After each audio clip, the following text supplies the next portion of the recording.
शानो घृतं तदेका हृदयो निरेधि भूतं वेत्मा मधुचारुगव्यं विदेव पुत्रमभिरक्षतादिमौ सौज्ञानं विज्ञानं प्रज्ञानं जानदभिजानद संकल्पमानं प्रकल्पमानमुपकल्पमानमुपकृप्तं क्लुप्तं श्रेयोवशीयायुः सम्भूतं भूतं चित्रकेतुप्रभानाभान् ज्योतिष्मागस्तेजस्वाधातमग्रस्तवन्नमिदमन्न रोदनो रोचमानः शोभनः शोभमानः कल्याणः शतमानं भवति सदा यः पुरुषः सतेन्द्रिय शिवेन्द्रिये प्रतिष्ठति सर्वे जनाः सुखिनो भवन्तु समस्त श्रीराम जय श्रीराम जय श्रीराम जय श्रीराम भारत माता की जय भारत माता की जय भारत माता की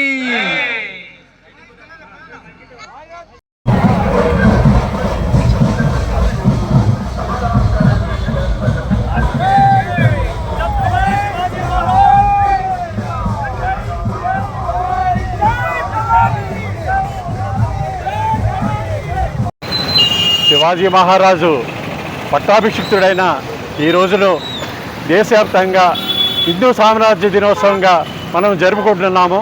ఆయన మొఘలాయుల్ని తరిమికొట్టి మన భారతదేశానికి తిరిగి ప్రతిష్ఠ తీసుకొచ్చి తనదైన సామ్రాజ్యాన్ని స్థాపించి దానికి హిందూ సామ్రాజ్యంగా నామకరణం చేశారు.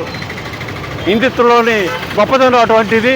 ఈ రోజున ప్రపంచం అంతా కూడా పాశ్చాత్య దేశాలు కూడా భారతదేశం యొక్క జీవన విధానం వైపు చూస్తున్నాయి. ఈ రోజున దేశమంతా కూడా ఐకమత్యంగా ఈ రకమైన గొప్ప వాతావరణాన్ని మనమంతా కూడా పురస్కరించుకొని ప్రజల్లో దేశభక్తిని పెంపొందించి ఆధ్యాత్మికతను పెంపొందించి ఏదైతే మన విశేష గుణాలు మన పరంపర హిందుత్వంలో ఉందో ఆ హిందుత్వానికి మనం అందరూ కట్టుబడి కలిసి పనిచేస్తే మరింత వైభవంగా తిరిగి జగద్గురు స్థానాన్ని భారతదేశం సంపాదించుకుంటుందనటంలో ఏమాత్రం సందేహం లేదు. మరాఠా యోధుడు రాజులకే రారాజు మరి రాజరికానికే వన్నె తెచ్చినటువంటి ఛత్రపతి శివాజీ పట్టాభిషిక్తుడైన సందర్భంగా ఇదే రోజు ఆయన జ్యేష్ఠ మాసం త్రయోదశి నాడు ఈ పట్టాభిషేక మహోత్సవం నిర్వహించడం జరిగింది. ప్రతి సంవత్సరం కూడా మరి దేశంలో ఉన్నటువంటి ఆర్ఎస్ఎస్ విశ్వ హిందూ పరిషత్తు ఆధ్యాత్మిక సంఘాలన్నీ కూడా ఈ దినోత్సవాన్ని ఒక పెద్ద పండుగగా చేసుకోవడం జరుగుతుంది. అలాగే భారతదేశంలో మనం పుట్టడం అనేది చాలా అదృష్టంగా భావించాలి. మన సంస్కృతి మన కట్టుబాట్లు ఇవాళకి కూడా ఇంతవరకు ఉన్నాయంటే వారు చేసినటువంటి త్యాగాల ఫలితమే. అటువంటి వ్యక్తులను మహనీయులను ఆదర్శంగా తీసుకోవడానికి రాబోయే రోజుల్లో భావితరాలన్నీ కూడా గుర్తుంచుకోవాలి.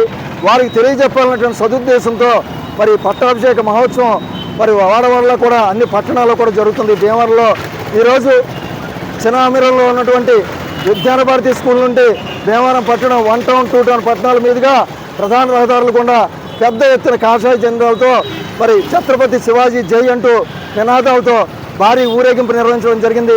ఇది గునుపూడిలో ఉన్నటువంటి ఆదిలక్ష్మమ్మ అమ్మవారి ఆలయం వరకు కూడా పట్టణం అంతా నిర్వహించడం జరిగింది. ఇలా ప్రతి విషయంలోనూ కూడా ప్రతి పండుగని కూడా మనకు మనం చక్కగా ఏర్పాటు చేసుకున్నప్పుడు మన భారతదేశ హక్కులన్నీ కూడా మనం పరిరక్షించుకునే వాళ్ళం అవుతాం.